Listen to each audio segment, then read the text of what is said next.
দেখাচ্ছি। এই সেই পাহাড়, এটা বৌদ্ধদের ধ্বংসাবশেষ তীর্থস্থান।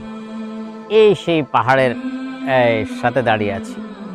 এটা কিন্তু ধ্বংসাবশেষ, অর্থাৎ এখানে লেখাও আছে এটা ধ্বংস হয়ে গেছে মানুষের পাপের কারণে, মানুষের অন্যায়ের কারণে। মহান আল্লাহ রাব্বুল আলামিন যে পৃথিবীর পরিচালক,